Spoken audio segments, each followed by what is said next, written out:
I was glad when they said unto me, let's go to the house of the Lord.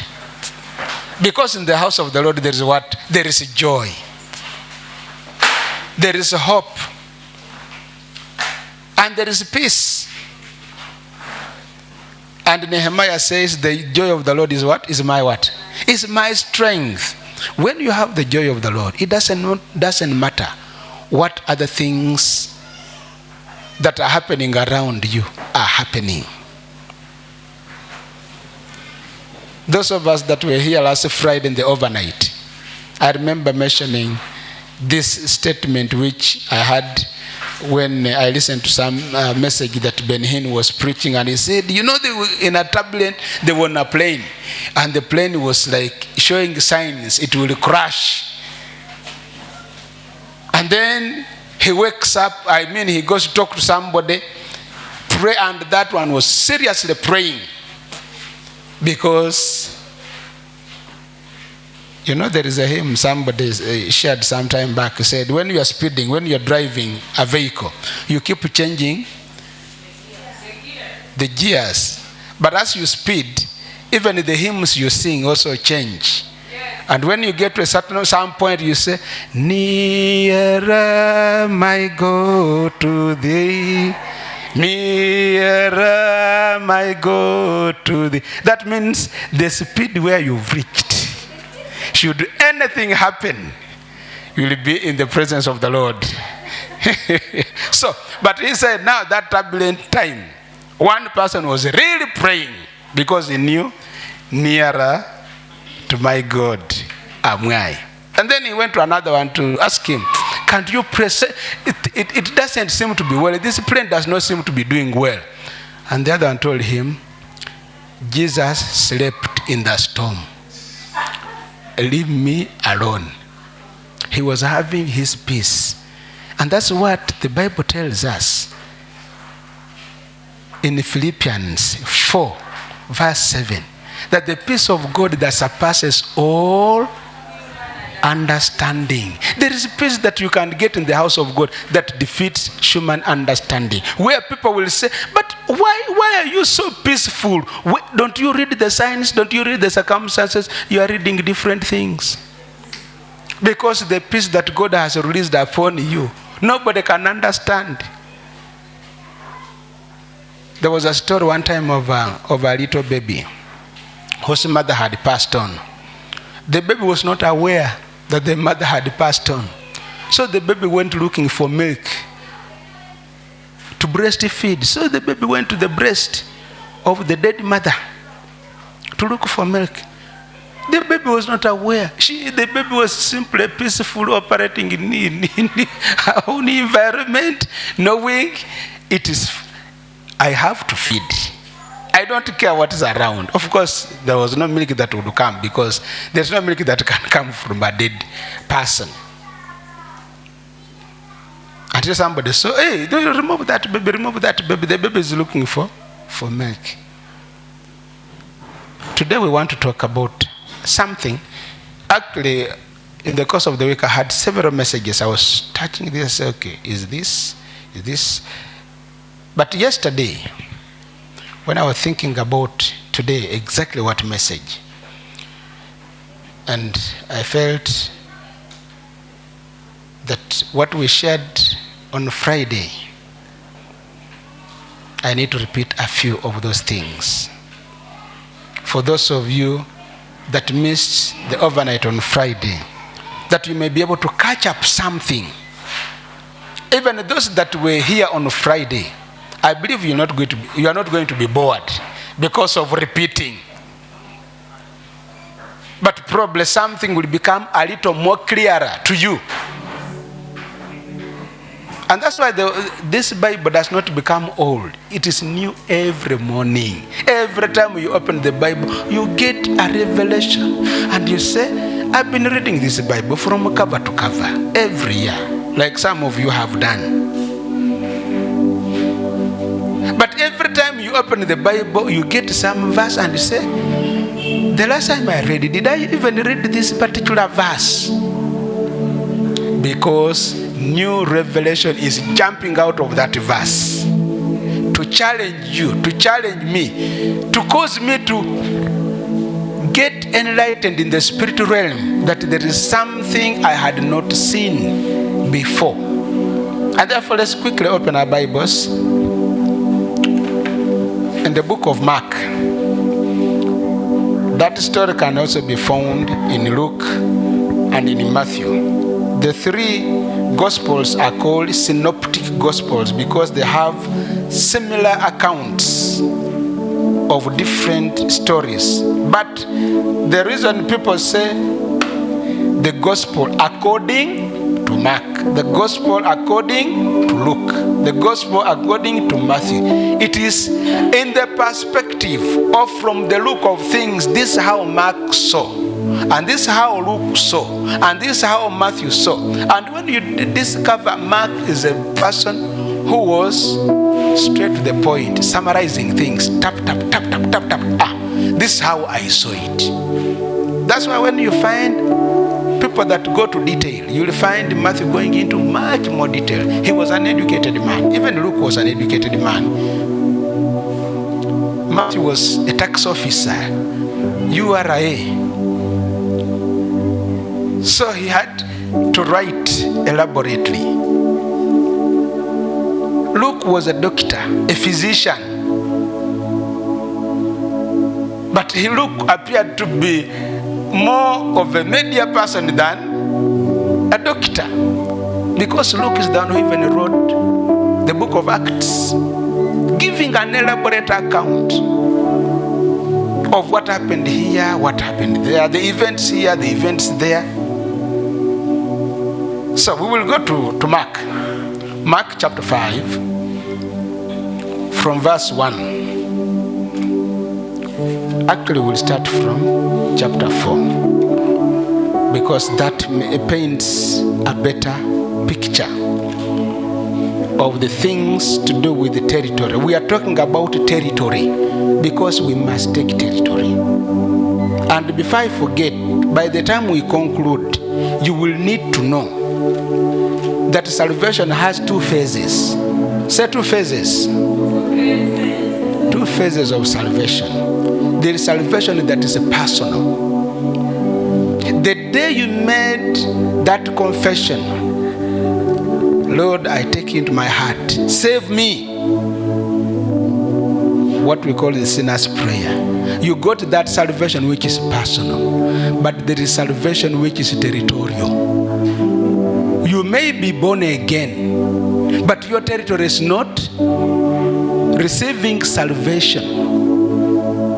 And so today, by the time we finish, possibly we may not exhaust, but possibly we may get a glimpse of how territories get salvation. And you will see some of the things, examples in your neighborhood, to know whether your territory has some salvation or it doesn't have salvation. When you go and read Genesis and read the story of Lot, Lot had personal salvation. Sodom and Gomorrah did not have salvation, territorial salvation. That's why he remained, and it was so difficult for him to even win a few souls. Remember, he went there with the servants. So when Abraham was interceding, he thought 50, it should be easy. This nephew of mine went with the servants. So 50 it should be. He lost them. He lost them. Sodom and Gomorrah swallowed them into wildness and so forth and wickedness. Such that on the day he was delivered from Sodom and Gomorrah, it was himself and his two daughters that survived. Even the wife did not make it. They said curiosity killed the what? The cat. The wife was so curious that she became a pillar of salt. At times, being curious, while you want to explore and discover something here and there, you need to measure the conditions. There are certain things that eyes can see and you say, I am contented. I don't want any other sense of mine to participate in confirmatory tests. You know, that's what they call confirmatory tests. When you get an opinion, especially medical opinion, they say, seek for another opinion. Make a confirmatory test. Now you are not understanding me. Okay, let's come to the real life. When you are walking on a street, especially village paths, the cities is not common, but even in cities it happens at times. When you are passing through a path, and then the nose has already scanned and they are smelling certain things, they are telling you, there is a strange stench in this environment. And so as you get closer to where the source of the stench is, the ears hear something, the flies, ooh, the eyes say, I need a confirmatory test.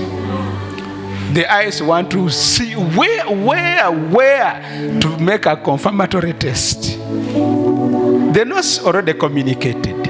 The ears heard, but the eyes want to see. When somebody has put their poison, and the nose has told you this poison, you don't want the tongue to confirm it. Would you? If you want the tongue to confirm that this is poison, you are going beyond a certain red line. That you are losing some battle at the gate. That when you lose that battle, it might be very difficult to reverse the effects. So let's quickly read this portion. I believe you are now there. In Mark chapter 4, from verse 35. On the same day when evening had come, he said to them, let us cross over to the other side. Now when they had left the multitude, they took him along in the boat as he was, and other little boats were also with him. And a great windstorm arose, and the waves beat into the boat, so that it was already filling. But he was in the stern, asleep on a pillow. And they awoke him and said to him, Teacher, do you not care? Do you not care that we are perishing? Then he arose and rebuked the wind and said to the sea, Peace, be still. And the wind ceased, and there was a great calm. But he said to them, Why are you so fearful? How is it that you have no faith? And they feared exceedingly and said to one another, Who can this be, that even the wind and the sea obey him? The issue is, who can this be? They were with Jesus, and they have had time with him and done many things here and there, seen him do many things. But this is strange. They say, who could this be? But possibly that's not the major point for today. The point is, this was not an ordinary storm. Jesus was concerned about territories. And he had done some work on this other side. And so he said, let's cross over.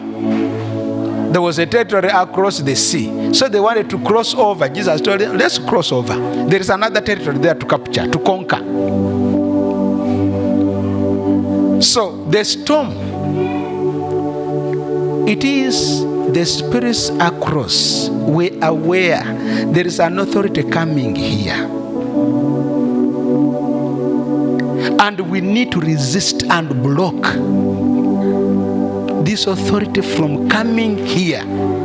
So let's go and confront them on the waters, so that they don't make it over to this end. We have territories, and territories resist people. You go to a territory and the territory is resisting you. You want to do whatever you want, it is not accepting you. That was a form of resistance for Jesus and the team to go over to the other territory. Because I had done so much on this other side, and he's saying, let's go. There are times you will go to a territory and you will not need anybody, any human being, to introduce you. The forces operating in that territory will recognize you even before you arrive. How does that happen? We will see a few examples here and there, time permitting. But first, let's read chapter 5. Because there is another evidence that now brings what I was talking about as a confirmatory test. The first one was that storm. It was not an ordinary storm. It was a spiritual storm, a roadblock. When we say put a roadblock, a spiritual roadblock, we're not going to get thorny metals to put across. Those thorny metals, you can put thorny metals in the spirit. The roadblock in the spirit. When Daniel was praying and he said the prince of Persia resisted, the angel came and said, from the day you start praying, the answer was released. But the prince of Persia was not the thorns. There was a power controlling the territory. Because this was now in the Medo-Persian Empire, where Daniel was one of the leaders in that empire, but he was not an inhabitant. And he had resisted him and his 3 colleagues. They had carefully decided, even when we were in this Babylon, now Medo-Persia has taken over, we will continue observing the God of Jerusalem. That is our God. I am in a foreign land, I am a captive, but we shall continue with our God of Babylon. Whatever price I have to pay in this foreign land, there is a God of Jerusalem. And that's why he's wanting to do whatever he wants to do. But then the prince of Persia is saying, you want to implement wrong things in a wrong territory. We are going to resist you. Until reinforcement came and he was able to get his breakthrough. He was contending for territory. Say contending for territory.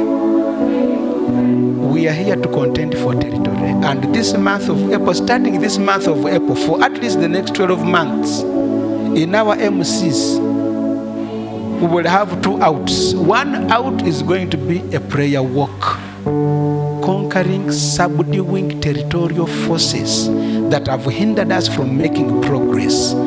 I don't know what is hindering you in your territory. You know, the other time when they told us, and we were talking about it in the workers' meeting here. You know, we went for witnessing, and then we tell people our church, and people don't seem to know it, and people pass. There is something in the territory, in the spirit realm, that has blinded people from seeing it. From today, something must shift. That you will not need introduction before people recognize there is something here. There is somebody here in this environment. I remember one time I was with a certain man of God. He went to some church, which he knew this church is a very suspicious church. It is not a true church. But him being inquisitive as a communicator, as a researcher, he wanted to pick a few things here and there to do his personal research. When he was there, just masquerading and pretending to be part of the congregation, the leader in the front said, there is somebody strange in this audience. There is somebody strange in this audience. That person must leave this place. He did not need any introduction. He just stealthily had walked in the spirit realm. Introduction had been made. And the leader stood and said, there is somebody strange in our midst. He's not coming as a convert. He has another agenda. And that person must leave. And so after some few minutes, looking down, looking this one, that way, he walked like he was going for a short call and went away, because he knew they had taken note of him. That's how territories recognize people. You don't need anybody to take you around the village introducing, you know, this one is so and so coming from the wherever and wherever. You don't need an LOC one cheer letter to introduce you to your territory. You arrive with the spirit registers and say, there is somebody in this place. There is somebody in this place. Our things can't work because there is somebody in this place. Because the spirit has registered. So, verse 1, chapter 5. Then they came to the other side. Now they eventually, Jesus had come to the storm, and now they were successful in getting to the other side, to the territory where they wanted to go. So, to the country of the Gadarenes. And when he had come out of the boat, immediately there met him out of the tombs a man with an unclean spirit. You think that was an ordinary man? Why immediately? It's like upon arrival at the gate of your entry into a territory, a power is confronting you. Who are you? In whose name do you come? What is your work? What is your assignment? As I was thinking about this message and meditating upon it this morning, I said, wait a minute. Why is it that over 80% of political positions in the city of Kampala is occupied by Muslims? Go and do your homework. Look at the consequences. Apart from Nakawa and one Makindye, most of the other places, the Muslim MPs. The recent census indicated that the number of the born again Pentecostal evangelical are now a little more than the Muslims. Tell me which city in this country, which town in this country, where you find the born agains dominating the politics. We're talking about territory here. How come the Muslims and the Indians dominate business? You go to buy something, by the time you finish, you discover, it's a Muslim shop. It's an Indian shop. It is to do with the territory. It's not to do with personal things, to do with territorial things. I was told before independence, when Mama Lois and Pastor Macho were leading a team of believers in the Elgon area to do spiritual mapping, praying here and there, they say, before independence, the British made a covenant with the Indians over this land in terms of running the economy. Yes. So, and I remember until Idi Amin chased the Asians, the economy was majorly in the hands of the Asians. And during that time, the Ugandans, the blacks, unless unless you come from a rich family or a royal family, you would not do business studies, commerce, accounts. Those studies were for Indians. That's why you'll find very, very few older people who did university education before the 80s, who did commerce or business education. It was for Indians. We are talking territory.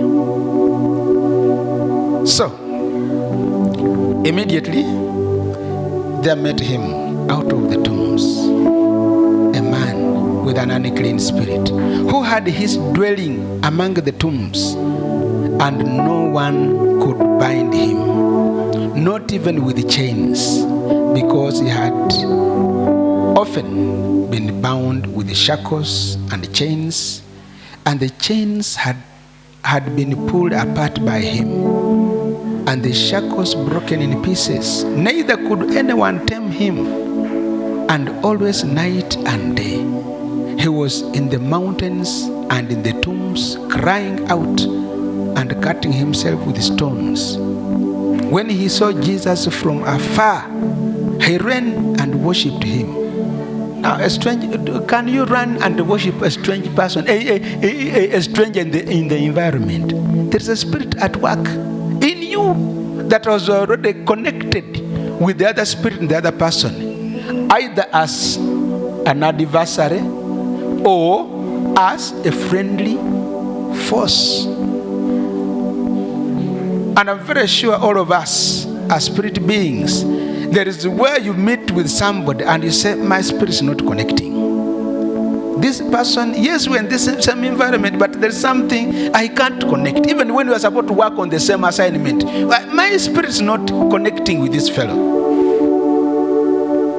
Spiritual battle is going on. Which spirit subdues which spirit? Because it's the dominant spirit that will prevail in that environment. Because in every territory, the supreme ruler has to be one. You cannot share the supremacy. The one who takes the supremacy is the one that controls the territory. So, verse 7, and he cried out with a loud voice and said, what have I to do with you, Jesus, Son of the Most High God?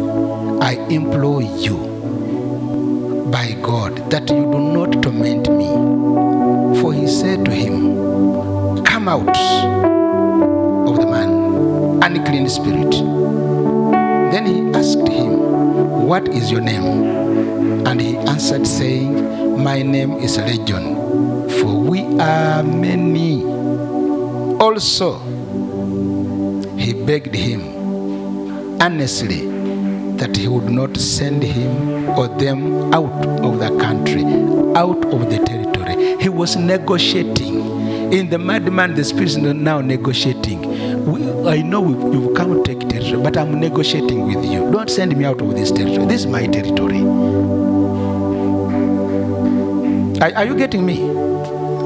So this demon, this spirit that was controlling that area. And this morning as I was thinking about it, I said, wait a minute.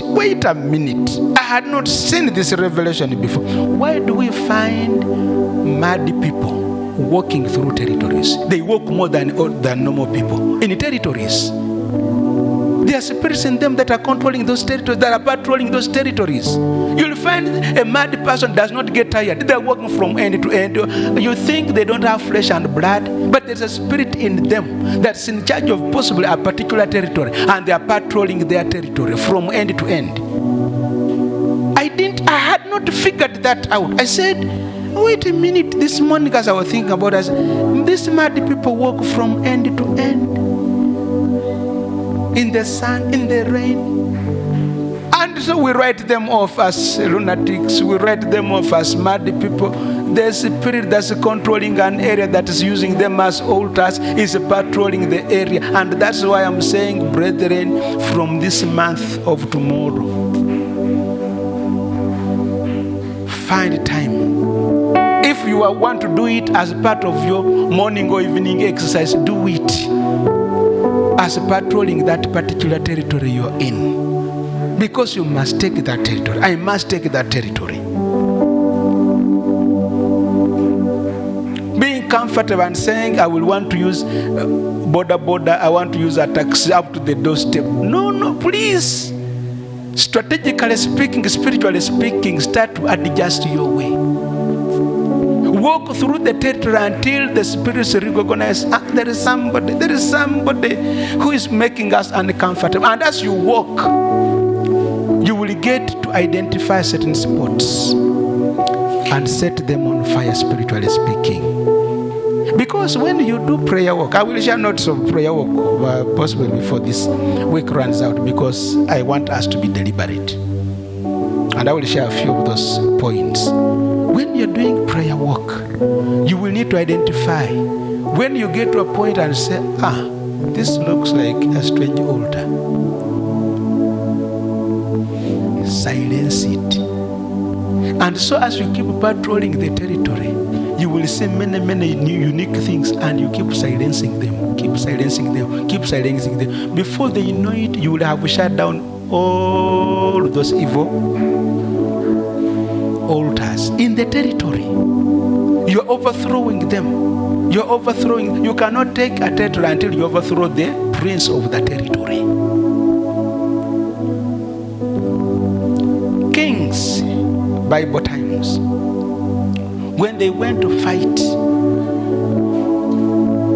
the moment the other king of the other territory is captured, the war ends, because territory has been taken over. You take the king, you take the territory. The moment the king is killed, everybody scatters. Because the issue is the soldiers will say, what are we fighting for? And that's why you find a leader in an area has far higher value than many people. You remember the time when David was almost killed, and they told him, from today on, our boss, you're not going to go out with us in battle, because you are more valuable than 10,000 of us. That's the value of a principality. That's the value of the ruling power. So a human being who is a symbolic of the ruling prince is worth many more souls. So at times we keep wondering, why is the president having such a big convoy, this and that? If somebody, God forbid, if somebody captures our president, or hurts our president, or kills our president,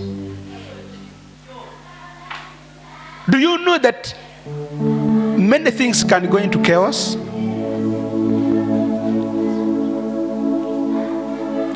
If you don't believe, look at two countries. Look at Iraq in the Middle East. When the Western world said, we've seen whatever reason they had, I know the major reason was when Iraq went to Kuwait and captured Kuwait. It was an oil battle. But when they went there and killed Saddam Hussein, to date, that happened in where? When some of you were not even born. Around 2003 is when that war was there in Iraq. To date, that place has not been stable. They killed the top guy. The recent one, during, was it Barack Obama, when they killed Muammar Gaddafi in Libya. Up to now, Libya is not stable. So when you deal with the top guy, when you fix the top guy, everything below that guy doesn't work in as far as the protocol of that guy is concerned. And that's why when we talk territory, we talk land. When we talk territory, we talk people. When we talk territory, we talk resources. When we talk territory, we talk culture. And so now when we come to our MCs, our cells, our house fellowships, and we are talking territory, you are overthrowing a culture. You take this territory, and now you want to introduce the culture of the kingdom of God in that culture that you have overtaken. When the British came here and overthrew our country and colonized us, they introduced the English culture among us. Our ancestors were not dressing in suits. Our ancestors were dressing in, some of them, depending on the culture, some back cloth, some skin, animal skins. Like in my place, they would use animal skins. When you have slaughtered an animal and killed, they would prepare that skin. And for the men, they would put on that. And then the women, there were certain things they would weave where they can just put around the waist and around the chest. And that is it.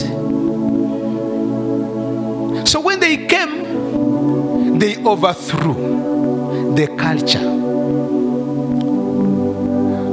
And when we talk about a person of peace, I will use this as an illustration. That when the British came here, they found the person of peace as the kingdom of Uganda, who became their collaborators to help them conquer the rest of Uganda.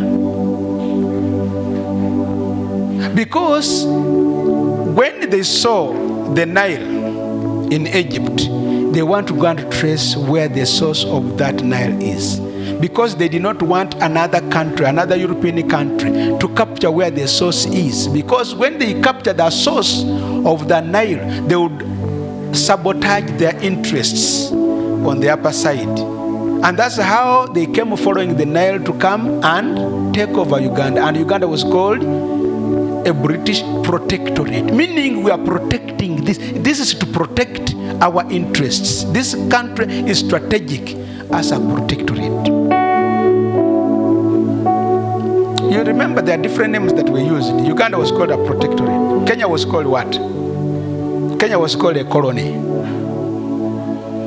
Tanzania was called what? Tanzania was called a territory. You can go and reverse your history. You can go and reverse your history. But that's why you find in Kenya, there were so many white settlers. They came to settle. It was a colony to settle. Uganda was a protectorate to protect. And that's why when they were constructing the Uganda-Kenya Railway, it is not that they were interested in developing Uganda. They were interested in the copper, which was in Kirembe, to be taken to Mombasa so that it can be shipped to Europe to go and develop their home country. They were not interested in you having railway transport, enjoying railway transport. That was not their agenda. I think we'll have another time to do history lessons. But today we're talking something else. And we're saying territory is important. And so when we go to do walks, prayer walk, we are mapping out territory. I told you on Friday that the reason you see dogs and these other cats in the wild, the leopards, the lions, they go susuling. It's not that they have drunk too much water, so every time they are susuling. If you see where a dog has sussed, it is just a few drops of susu.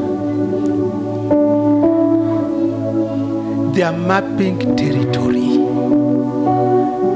One thing is that, first of all, when you are taking a dog, if you're walking a dog, it does not forget the route. That's why if you go and buy a dog, even from Mitiana, where Deo is having a territory,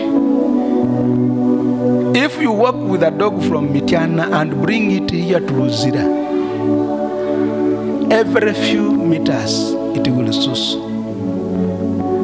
Yes, when you put it in Luzira here, and it feels this is not my place, it can walk back to Mitiana without getting lost. People who have dealt with animals, they know this. Dogs, pigs. As much as I don't see pigs susuling, but those animals don't lose direction. You put it here, if it wants to go, it will go back without losing direction. It knows all the turns. So these animals mark territory. When you bring it in your compound and say, this is my dog and this is your compound, and you walk it around, you will see it susuling every corner. It's mapping its territory, such that other intruders are not expected to come and operate in this my territory.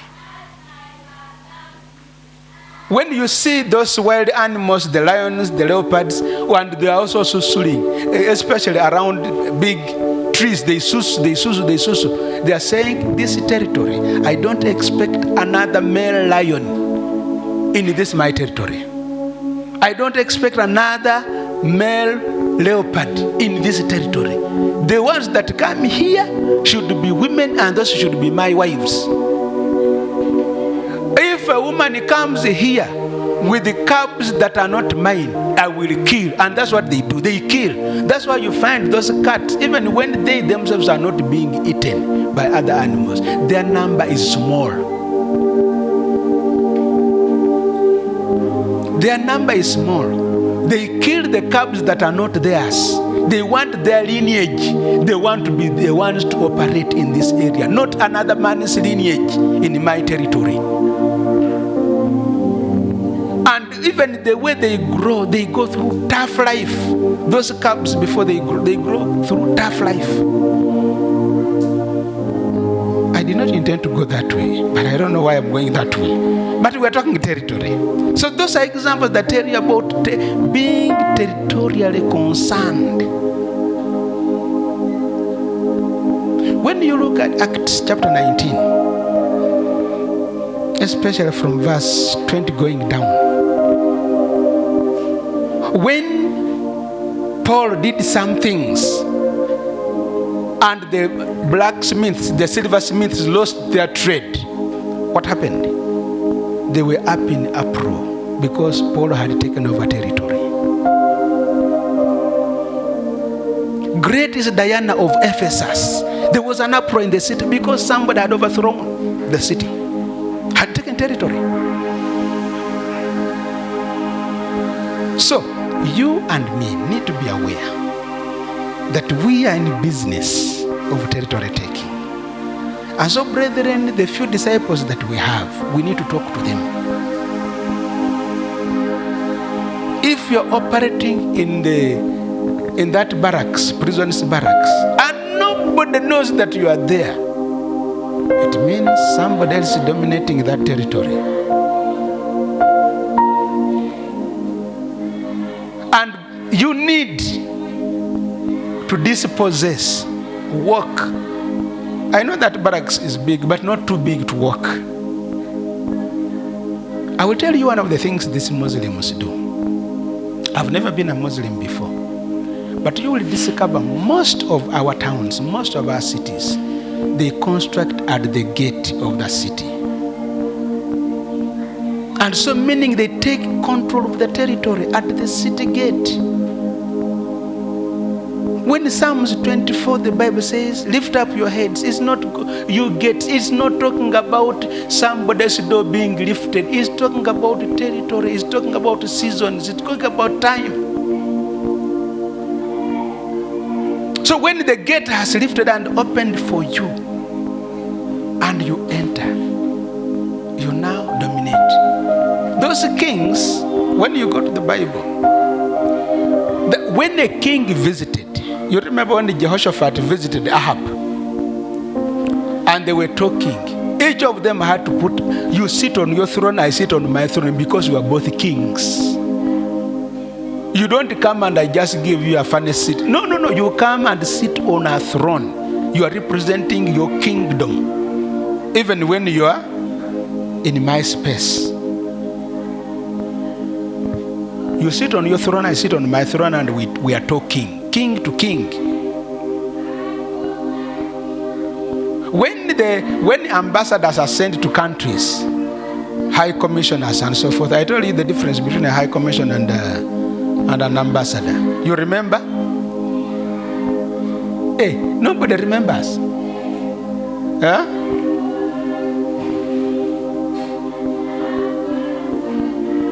You people, I hope at least I've gotten somebody saying some of us remember. That's better. But now when you are representing a country as an ambassador or as a high commissioner, when people start coming to ask you, you don't talk your opinion. You talk the position of your government. And so they are called their excellencies. When you go for this function and see those protocols, you can even ask our own sister who has participated in so many of those functions. When people are addressing, they will recognize His Excellency of the country, but they will recognize their excellencies who are ambassadors, who are representing their countries in this country. And that's why when people are in chaos and you're running, you want to escape and you run to some embassy, you are protected because that embassy is territory of the other country. Even when geographically it is in your area, but it is now the property and the territory of the other country, and it must be respected as such. Now you and me are ambassadors of the living God, representing the kingdom of heaven. Now as an ambassador in that territory, are you called Your Excellency? Who recognizes you as Your Excellency in that territory? From tonight, take a level of authority and say, some force must start recognizing us excellency in this territory. At least even if many people don't recognize, there should be some of you that recognize you. I was in some meeting and some lady said she learned how to address her husband from some point when she learned honor. She said, these days, even when I'm picking a phone from my husband, I address it differently. Because my husband is Lord. Apart from Sarah in the Bible, you don't see many people calling Lord. And we all run after Abraham, the father of our faith.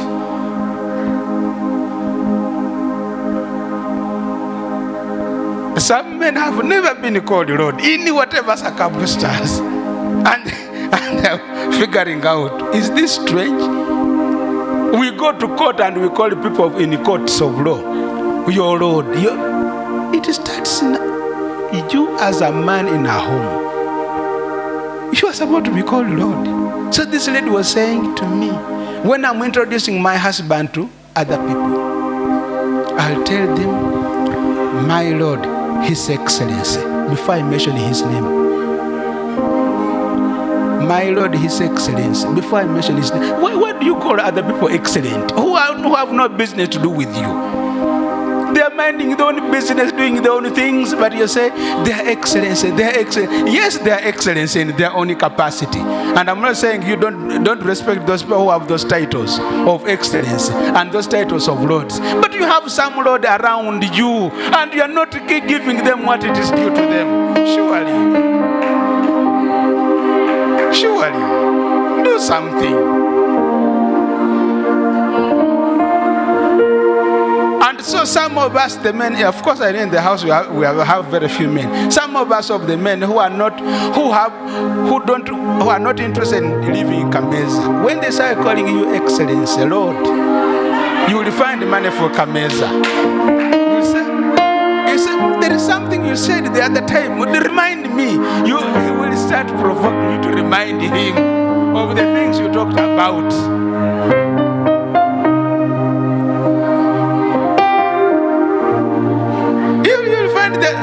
The man is, you remember when Mordecai was when Haman wanted to kill Mordecai,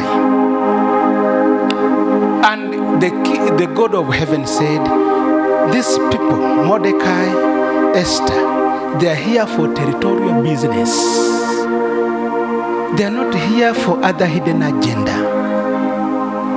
And I told Saul, destroyed Amalekites. I had issues with the Amalekites. Now Saul spares Amalekites. And Haman is a descendant of those Amalekites. There is always a war between Amalek and Israel. You go and find out. Haman was a descendant of the Amalekites. And so as far as Amalek and Israel are concerned, they cannot coexist. Somebody must eliminate the other.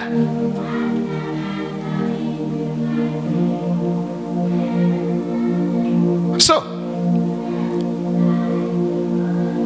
when the God of heaven knew that Amalek is about to get an upper hand and do to Israel what I told Saul to do to the Amalekites, because the agenda of Haman was not only to kill Mordecai, the agenda was to kill all Jews in the land. It was to do with the territory. It was to do with territory, not to do with an individual who was disrespecting him. Mordecai was simply a symbol of the Jews occupying that territory, dominating the territory. When the Pharaoh of Egypt said, let's kill these male Hebrews, it was to do with the territory, because they're saying they're becoming too many, they're multiplying faster, they're dominating us. When we talk about people dominating, it is to do with the territory. Maybe let me bring it closer to home, because we all come from families. In the past, why do you think families, especially the men and the women, when they got married, why do you think they valued more producing a boy child than a girl child? Territory. It is to do with territory. Because if I produce only girls and they all get married and go away, my inheritance here will end with me. It is to do with the territory. So the one who is producing more boys in the area, they are seeing you as a threat, the one who is going to take over the territory. So the issues of territory is not a new thing. It's ancient. And so as ambassadors representing the living God on this territory, we need to put our influence, because territory has to do with influence. When you go to an area and your influence is recognized, it means in that territory you are having a ruling authority. And when you have that influence, like the British came here and they gave us their culture, they influenced us. That's why we talk English, and when you talk your vernacular, you feel embarrassed. Because they worked on your psychology, they worked on my psychology, they worked on our ancestors, and so they think English is the way to go. When you speak English, yasoma. And then you go to that extra mile of wanting to modify the accent, to talk like them.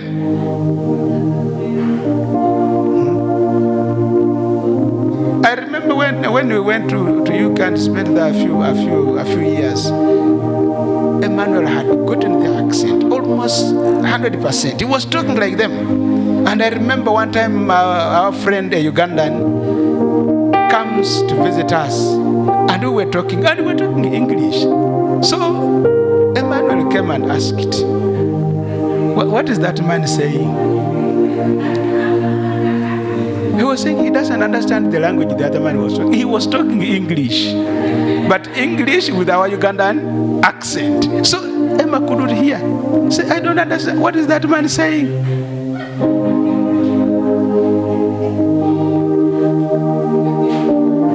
So when you speak through the nose, speak the accent, and then you feel, yes. Yeah. It is an issue of dominance. Somebody dominated us. To took our territory, took our resources, took our people. You think those people developed because they had resources? It was our resources that developed them. So when you subdue a territory, they even pay taxes to you. The territory pays taxes to you. We were paying tax to the British. And even when you go back to Bible times, when you conquer that territory, even when you leave, the authorities operating in that territory, as long as they're under you, you tell them, pay taxes. Why do you think money, legal tender, has symbols? Some of them have heads of the presidents. In Uganda here, during Obote, we had one with the Obote's head. During Amin, we had one with Amin's head.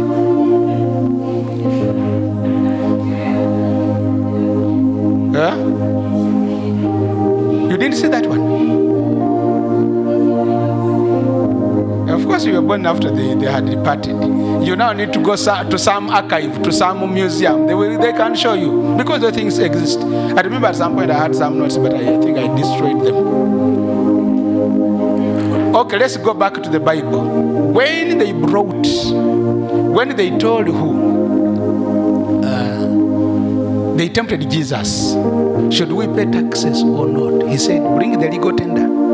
Whose inscription is this? And he told them, give to Caesar what belongs to Caesar, and give to God what belongs to God. Meaning the legal tender you're using is for Caesar. So if we gave you his money as a medium of exchange and you're using it, do you claim to own it? So when he asks you to give part of it back to him, you give because it is his. So how can I tell you not to pay taxes when your wallet is loaded with the things that you are carrying somebody's image in your wallet? It is to do with the territory. It's to do with the territory. I need to finish. I don't know, there are certain things I wrote down which I've not even looked at, but I think I need to finish. When you look at Jeremiah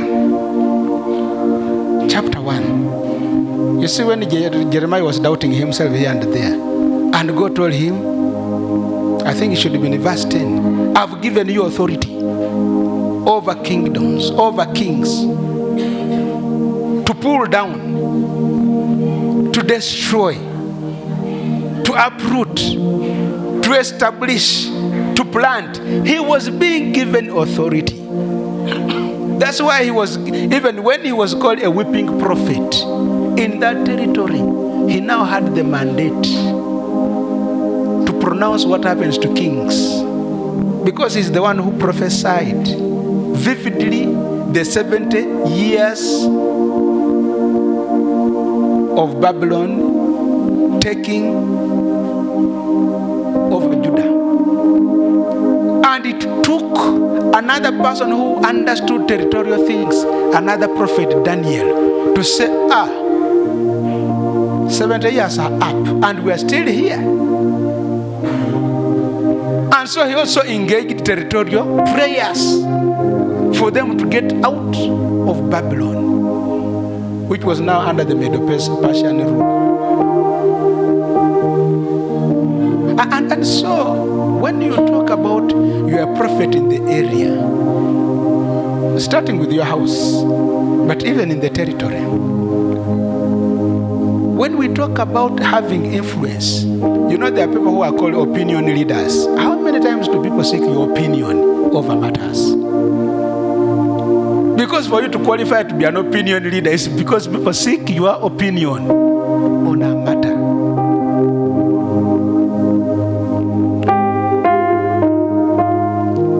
And at times we've suffered because we are legal captives. And we need to find a way of liberating ourselves. But how to liberate ourselves? We need to get to this, our Maker. Because our Maker has a good agenda, plans to prosper us.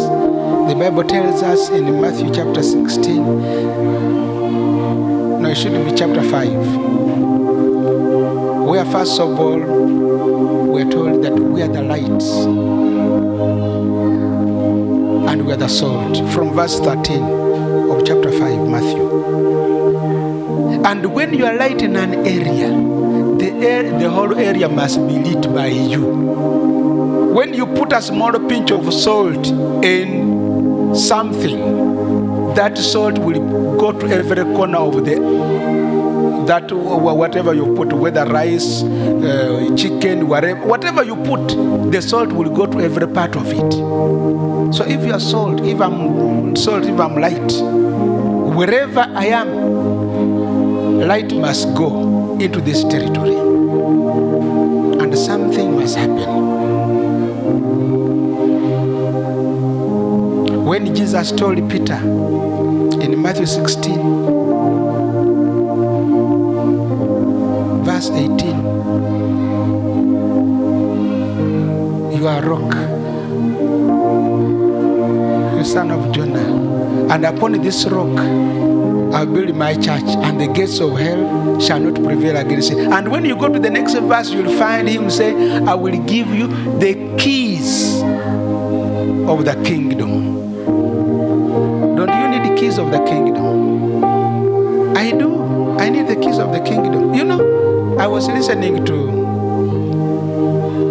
what Patience was preaching the other Sunday. I said, your name can be a key. Well, I'm mistaken, I did not listen to it. Yes, she said, your name can be a key or a padlock. Keys matter a lot. If my brother, somebody came to you and said, I bought for you a car, it is there. What you want is a key. If the person has not given you a key and said, I bought you a car, you say, no, you are dead dreaming. I haven't seen evidence of the car.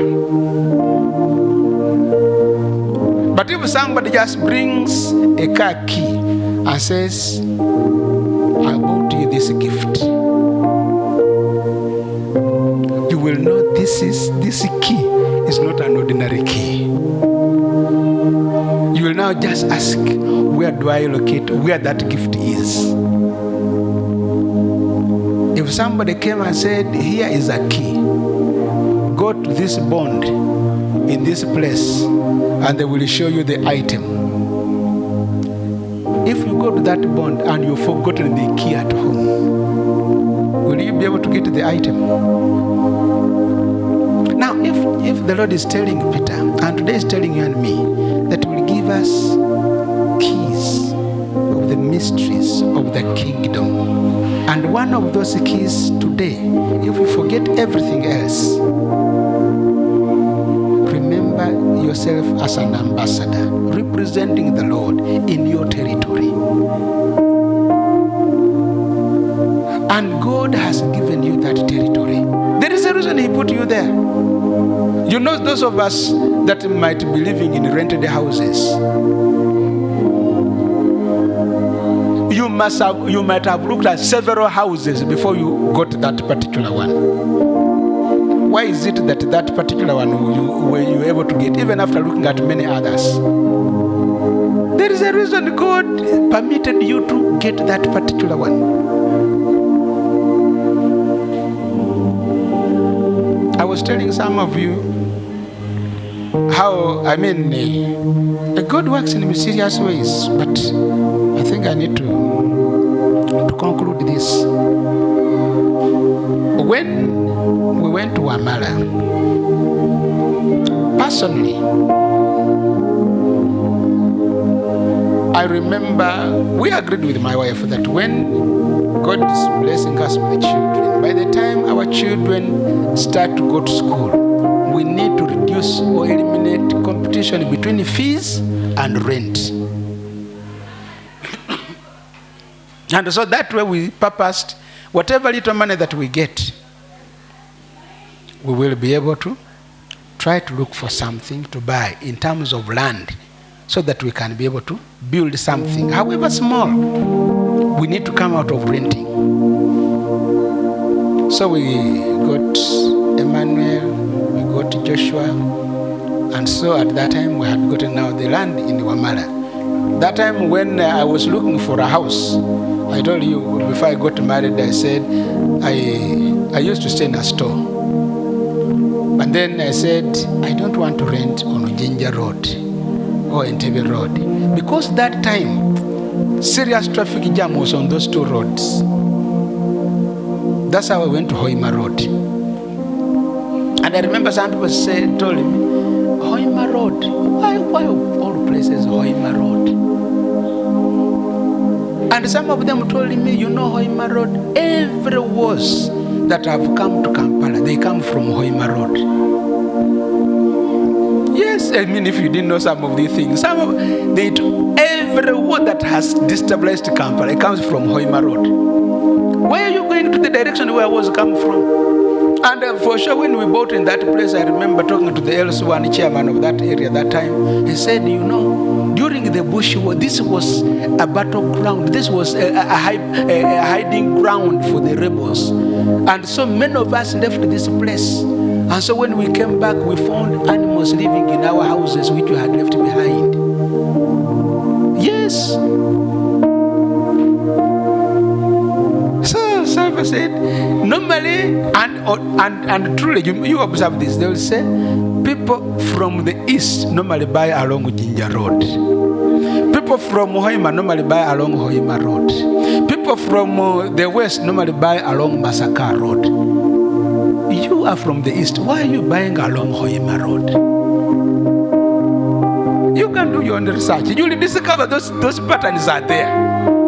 And I had a friend who told me there is land in Mukono. I didn't have much interest. Then we got to get some land in Gayaza and Kasangati. We saw the land, we agreed.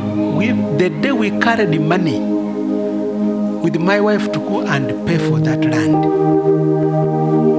As we were preparing to pay, a family conflict immediately arose.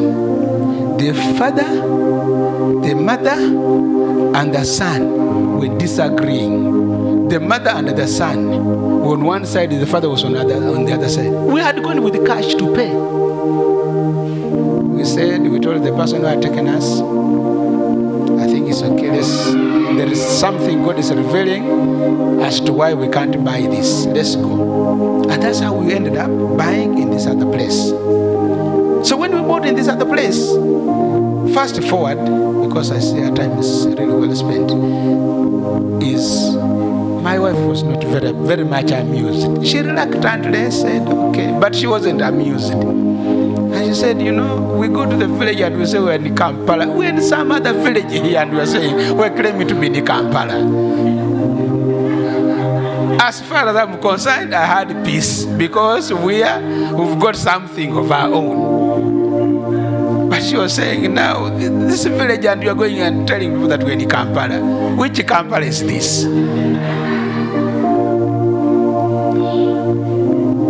So until, of course, much later, my OB visits her office, a very good friend, who is now a servant of the Lord, and then goes to office and says, you, Agnes, and James, God really loves you. Said, God loves you so much because God spoke to me in a dream that I have my servants in Wamala. They are supposed to take charge of Wamala, Naweru, Kawempe, Nansana. And I saw at that point when he came and told her, she said quietly in her, because she had bought some land along Entebbe Road. So in her, she was saying she was planning, and I think she has told you some of these stories, that she was planning to find a way of going to consolidate there and we leave Wamala. Because Wamala has its powers, and indeed it has its powers. But there's something I promised you. And I'm about to finish without telling it to you. And you're very, very quietly. But it's okay, it's okay. Now that I've remembered, let me tell you. Because I hinted on it, that salvation can be personal and it can be territorial. How does salvation become territorial? Because it's much easier to recognize personal salvation. Territorial salvation comes when your influence in the territory where you live is transforming the territory. Those shacks, those whatever, those of you who remember, when we went to Bunamwaya to get that land in Ibrahim, it was given to us, to the ministry. When we went there, that place was a deserted place, bushes, shrines. There was even a car which was lame, which used to walk through that trading center, which is now more or less a city of its own. That place was not developed. After we went to construct, to put our presence on ground, land started going up, development started coming, and now you cannot find cheap land in that place. That's what we call salvation for the area. When you go to an area and the area starts to get transformed, the area is getting its own level of salvation. But when you go to an area and you are dominated, and the things that you found there are dominating you, and you are operating like Lot, because Lot did not cause any transformation in Sodom and Gomorrah, but instead he was swallowed up. That when he was fleeing Sodom and Gomorrah, the riches that caused him conflict with Abraham, he did not escape with even a single one. The territory had sucked whatever he got as an individual, instead of him transforming the territory. And that's why today I am sharing with you to tell us that salvation that you are representing must be salvation for your territory as well. That the people you have in that territory will see transformation. And how does that happen? Your works. You say, my works. When you go to Acts, you will find a story. Peter and John at the beautiful gate. When they ministered to this man and the man got delivered and got restored, the whole council, the Sanhedrin, got concerned because there were works that were speaking in the territory. And when they summoned Peter and John, they did not tell them backslide. They told them, we need to stop this wildfire that is spreading because of this miracle. And so we cannot tell this man that you are still crippled. The thing is obvious, it is known. But the issue is, can we limit the influence of this miracle? Meaning the signs that you have performed in that territory, those few souls that you prayed for, and they have gotten delivered, they have gotten healed, they have gotten, some signs are happening in your territory. That is helping you to have the influence that will cause salvation for that territory. And that's why the authorities will sit and get concerned. They are shouting for us. It's not about the noise. How many times do you see these vehicles passing around shouting, advertising Bivulu? Does anybody say they are making for us noise? Your noise is about territory. It is not about the sound. It's way more than that. And that's why even when you pray quietly, some people will be concerned that somebody is disturbing our peace. You're disturbing their peace because you are dealing with the territorial things. You want to take over territory. And somebody's throne is being shaken. And they know any time it's going to be overthrown. Because greater is that you serve than the devil that is in this world. And he knows his days are numbered. The moment we know our authority, the moment we use that master key,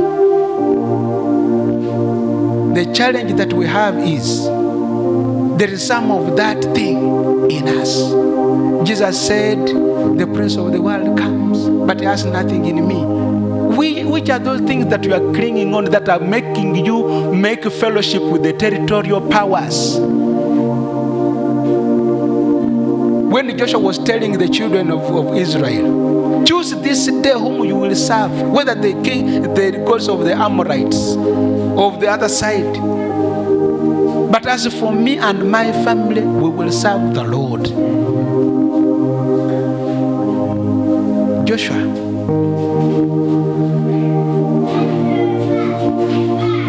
15:14. He's telling you that. He's talking about territory. When you choose to serve the other gods,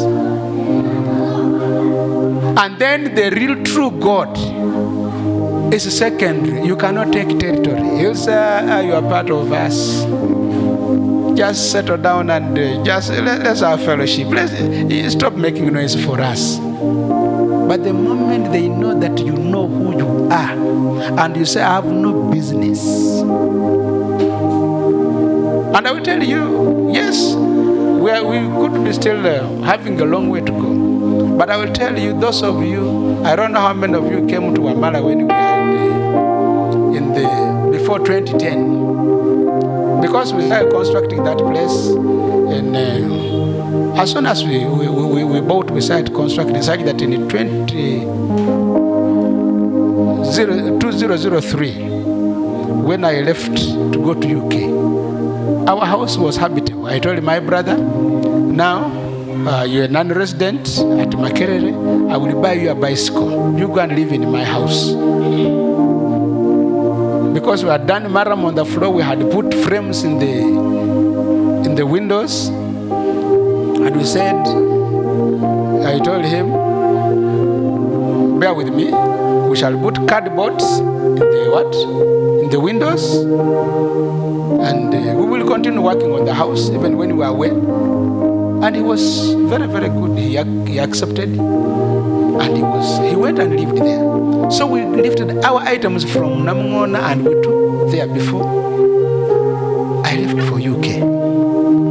And even when I was starting to build there is an old man in the area who said, young man, where do you come from?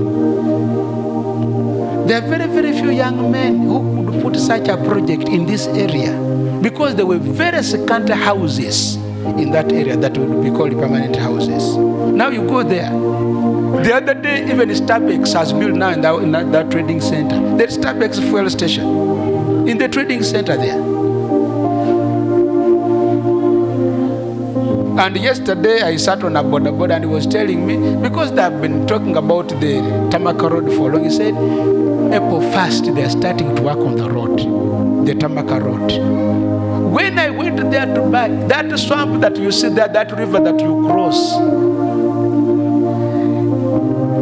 when you are sloping from this side of Nansana,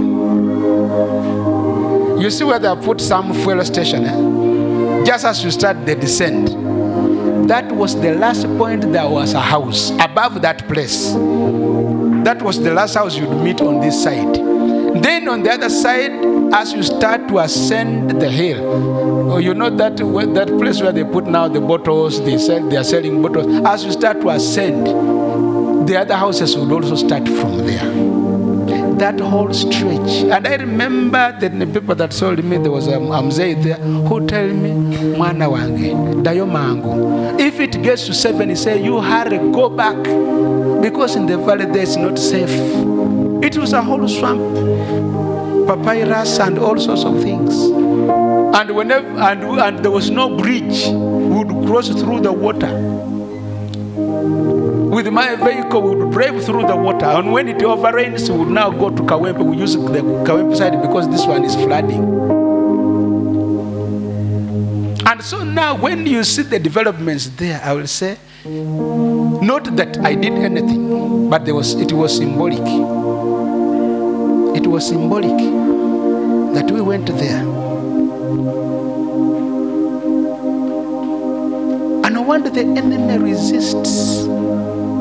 When you're trying to go to an area, the enemy will do whatever he wants to do to resist you from getting there.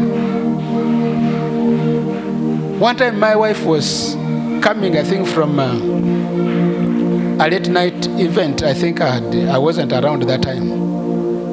And she said at midnight she met somebody looking like old or mad at the branch off. And she was told, not that that person told her, but then she discovered this is a gate. And so you need to deal with these things at the gate. Be strategic at the gate. So when we're talking about walking territories, you know where gates are to those territories. Walk. Do something near those gates and walk through territory. Patrol territory. And so when the parliament, the Sanhedrin sat and cautioned Peter and John, it was more to do with your dominance in the territory. You are overtaking this territory. We are concerned. They did not tell the man who was crippled not to testify. But the issue is, can we limit his influence? Meaning, can we limit the influence of these fellows? Because before we know it, they will get more converts. No wonder after that, we hear now stories of 3,000 coming to the Lord in one go. 5,000. For us, you do something and you get 10. It's a joy. I was listening to some man of God, even as I finished, and he was saying, for me to spend a week without preaching the gospel and getting somebody confess, I go on a retreat. That's how people are determined. You may not have that grace like that man of God, but can you purpose and say, even if the program is saying once a month, let's do this prayer walk, you might say, for me, every week, I will not spend a week without patrolling this, if it's your territory. How many of us in our houses, you spend a week without knowing what is happening in the house?